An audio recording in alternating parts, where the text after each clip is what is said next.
Hello guys, good morning.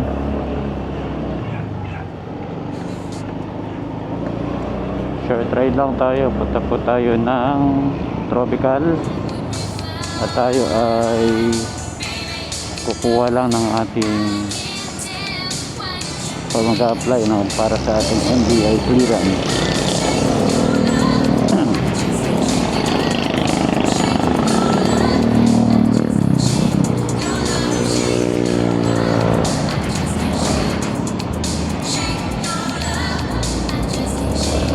Wait lang, sana hindi tayo magali ng traffic.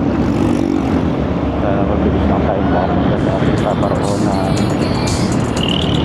yan, muli lagi na pag driving po tayo, always keep safe, ride safe, because ride safe is the key to happiness.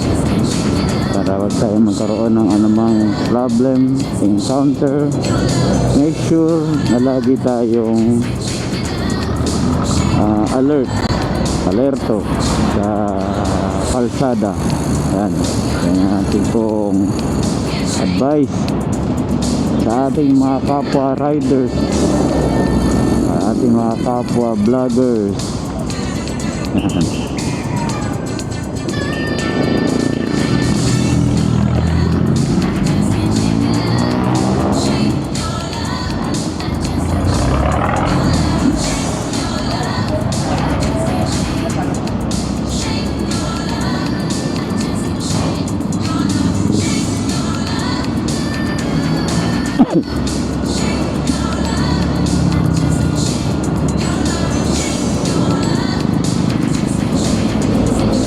Sana makuha na natin yung ating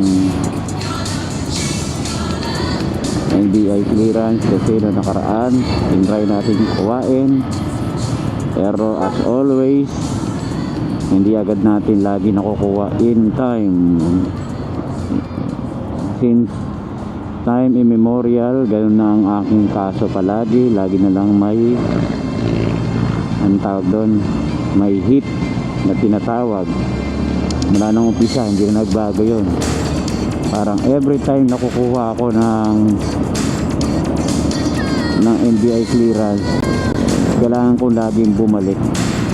Kumaga walang instansya sa history ng NBI clearance na yan na nakukuha ko on the spot. It either daw na meron daw ka-apelido, pangalan, kung ano pa man, eh isa lang naman iniisip ko, yung kapangalan ko lang naman ang tatay ko. Kaya ayun, kaya parang every time nakukuha ko ng NBI clearance, parang expected ko na hindi ko makukuha sa mismong araw na yun yung clearance ko. Kaya almost 2 weeks pa, kasi nung kumuha ko almost 2 weeks na nakakalipas. So ngayon check natin dahil halos 2 linggo nakalipas simula nung kunin natin.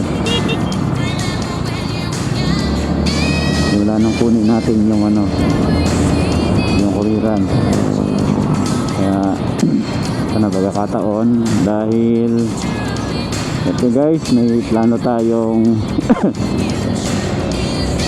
mag-apply kung kaya na ba natin. Ito is still February ng 2025. Nag-aral tayong magmotor noong May last year, 2024. Halos mga nakaka-10 buwan na rin siguro. Hindi ako nagkakamali. Kaya yun, check na natin kung kaya na ba natin. Inisip ko kung ang applyan ko ay ang moto taxi muna o yung delivery. Pagka delivery, siyempre kadalasan yung mga food, mga papers, mga errands ng mga kung sino man papadala, pwede rin sigurong ganun kung ano man naman pala rin kasi nga nakikita natin na one job is not enough na ngayon, hindi stable, lalo na sa mahal ng mga bayarin po natin, maraming mga gastusin. Need natin ng ng extra income para po kahit paano tayo makasurvive ng konti. Kaya ang gagawin natin yun, pagkapalaran tayo, apply tayo para kahit paano makakuha tayo ng dagdag part time. Gawin natin siyang part time.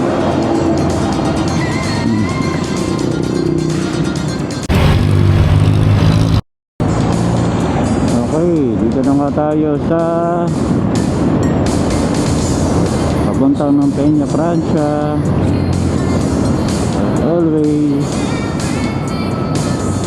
sabi ng mga traffic, alas 10 naman ang open ng ng mall, kaya maaga-aga pa.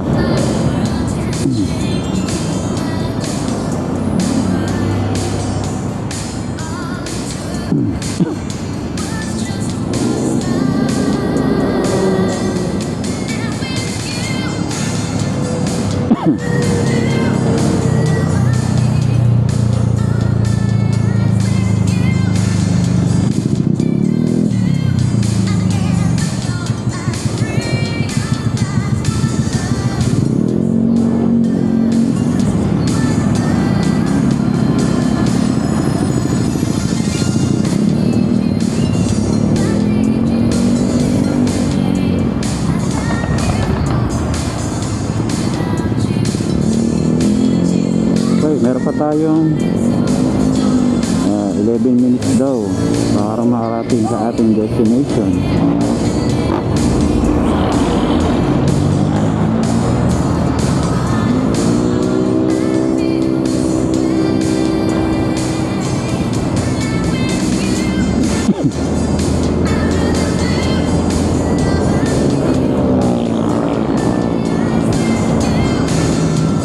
Medyo maluwag ang papunta ng Masinag ngayon. Not sure tayo, dito pa lang kasi tayo sa may Cherry. O ang dating tinatawag na Cherry Pudarama. Medyo maluwag. Pag Friday kasi maluwag eh.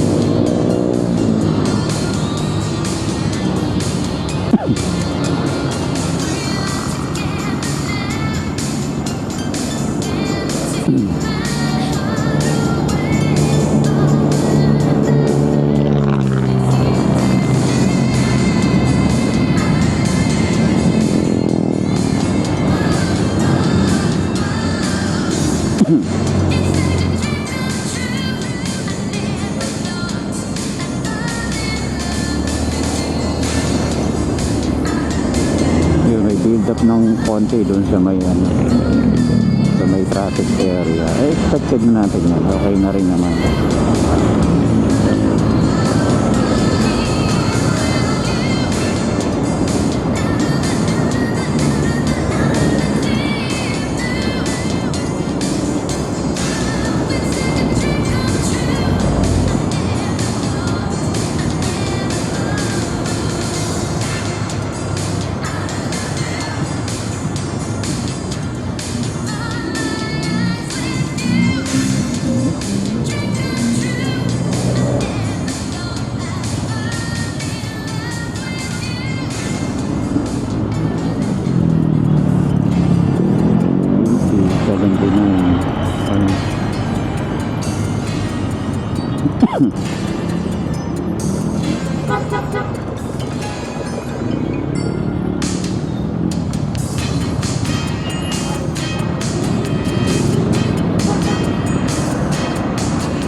Yun na.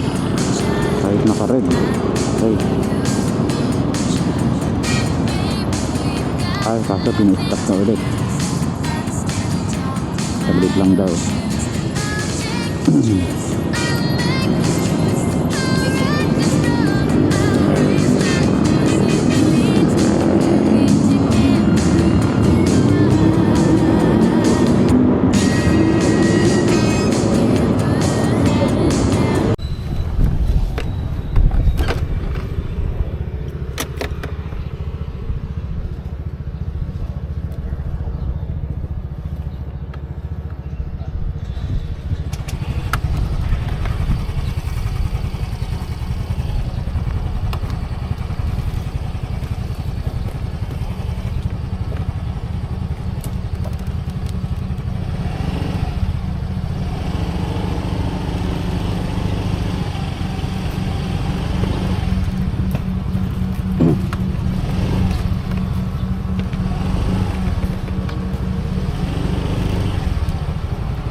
Boss.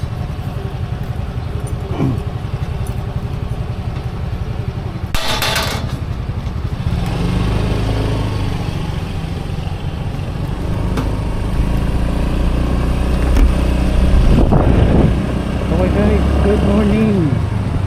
Dito na natin nag-uot ang ating malakas ang jacket.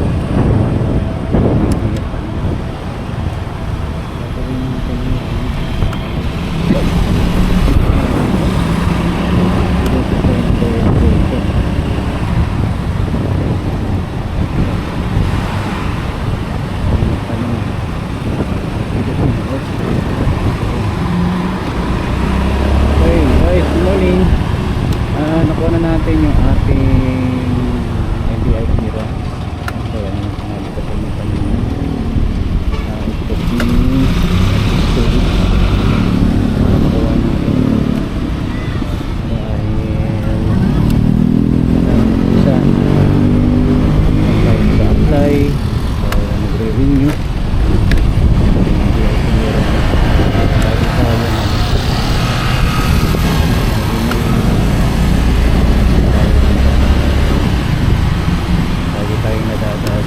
hip.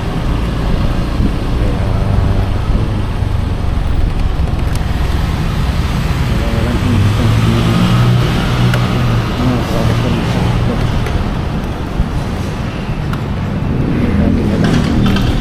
Lagi na lang ang pangangin ko, ikaw lang ay nakuha na natin. Next plan natin ay siyempre ay ang natin ang tapos at ako ang pagbay ng lube kit na tayo